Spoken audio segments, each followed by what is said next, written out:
बात करके बसवेश्वर जी से उनसे सवाल पूछेंगे इस विषय के बारे में। सर आप बताइए ये जो आज प्रदर्शन रहा है रामपुरा इस क्षेत्र के अंदर अवैध पार्किंग और अवैध कब्जे क्षेत्र के पार्षद और विधायिका इनकी संरक्षण के बिना चल नहीं सकता, ऐसा लोगों का कहना है।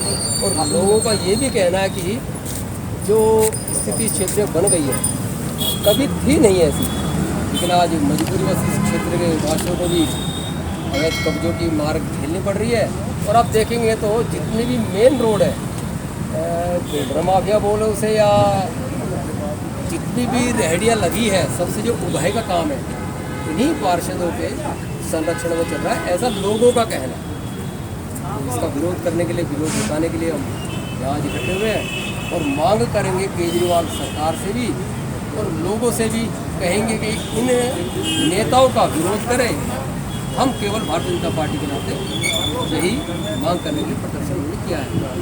और इस पार्षद के बारे में अगर कहा जाए तो कई बार कहा जाता है कि पार्षद कैसा, तो मैं तो कहूँगा नहीं, जनता ही बताएगी पार्षद कैसा है। ये तो पार्षद बताएंगे कैसा है, तो पार्षद कैसा है मैं नहीं बोल रहा, जनता बोल रही है।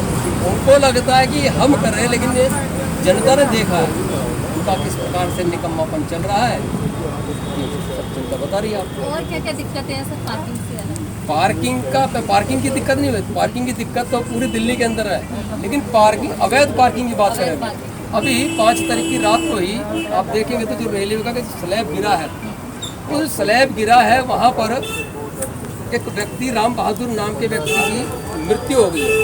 उसको मैं हत्या कहूँगा, हत्या इसलिए कहूँगा कि जो पार्किंग करा रहे हैं वो देवा करके एक व्यक्ति है, और वो तो सत्ताधीश लोग हैं आज यहाँ के निगम पार्षद और विधायिका, उनके संरक्षण में चल रहा है। और 5-7 लाख रुपया महीने का उभाई का आता है, 300-400 ट्रक खड़े होते हैं वहाँ। अवैध पार्किंग वो है, रेलवे की जगह है। किसी ना किसी तरीके से सत्ता के जो नेता है उनके बिना चल नहीं सकता, ये सभी लोग कहते हैं। और दुर्भाग्य ये है कि वो व्यक्ति जो मरा है राम बहादुर, जो अवैध पार्किंग करते हैं उन्हीं का गार्ड था वो, और रात में स्लैब गिर गया।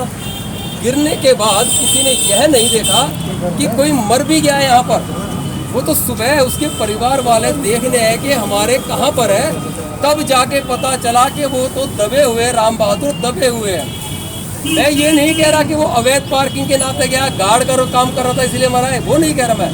हत्या तो हो गई ना, व्यक्ति की जान तो चली गई ना, कौन जवाबदेही करे इसकी, जिम्मेदारी किसकी? पूछना मेरा ये है कि व्यक्ति मर गया, उसकी जवाबदेही किस पर?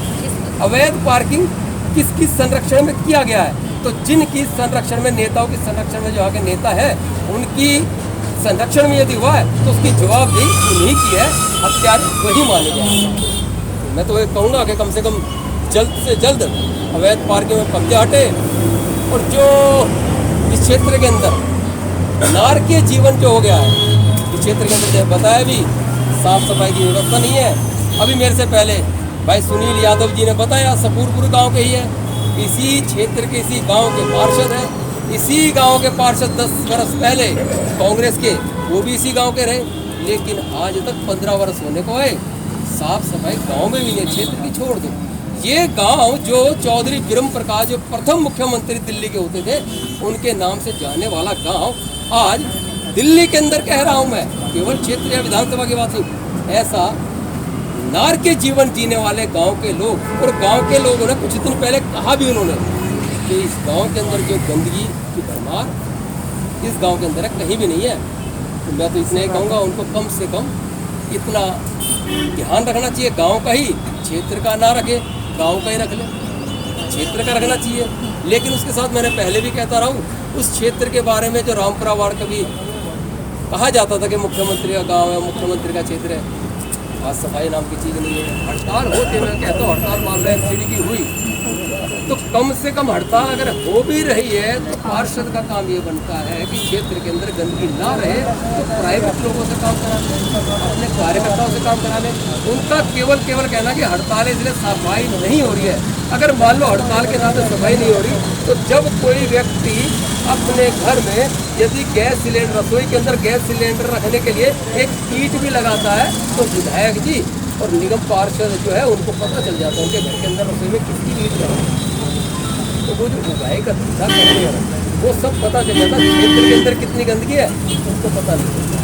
मेरा निवेदन है, उनसे आग्रह है तो पार्षद से भी कि कम से कम अहंकार की जो स्थिति आ गई है, और अहंकार के नाते मैं आपको एक याद दिला दूँ, मेरे से ही उन्होंने कहा है, मेरे से ही, और 10 लोग मेरे साथ थे 11 जनवरी 2021 को मेरे से ही उन्होंने कहा है कि मुझे तो पार्षद के नाते भगवान भी नहीं हरा सकता आने वाले 25 साल तक। ये घमंड में और अहंकार में लोग हैं, हम तो केवल भगवान को मानने वाले लोग हैं। हम तो केवल ये भगवान से दुआ मानेंगे कि ऐसे को पार्षद जो बने हुए उनको भगवान सद्बुद्धि दे और इस क्षेत्र की जनता का काम करे। मेरा इतना ही कहना है। इस तरीके से दिल्ली सरकार और ये प्रशासन आम जनता को जोखिम में डाल रही है, उनकी जान जोखिम में डाल रही है। जान जोखिम में डालने का मैंने उदाहरण बताया आप, एक व्यक्ति मर गया है, और अभी आपने देखा होगा कल ही दिल्ली हाई कोर्ट ने कहा है कि जो 13,000 करोड़ रुपए की जो डिमांड हम कर रहे थे कि दिल्ली सरकार एमसीडी का पैसा नहीं दे रही, वही दिल्ली हाई कोर्ट ने कल कहा है केजरीवाल सरकार को, कहा सीधा लांछन लगाया उन पे, आरोप भी लगाया है कि ऐसे समय में आप पैसा नहीं दे रहा, उस समय में आप विज्ञापनों पर पैसा खर्च कर रहे हैं। कोर्ट ने कहा उनको कि विज्ञापनों के ऊपर पैसा खर्च ना करें, दिल्ली के अंदर दिल्ली की सफाई व्यवस्था है उसके साथ उसका न्याय करा। और मेरा तो एक ही काम है, मेरा एक ही नारा है कि सुंदर बैसोए का एक ही नारा, साफ स्वच्छ क्षेत्र हो हमारा। हम तो इतने कहेंगे कि हमारा क्षेत्र साफ और स्वच्छ हो, हमारा यही नारा है।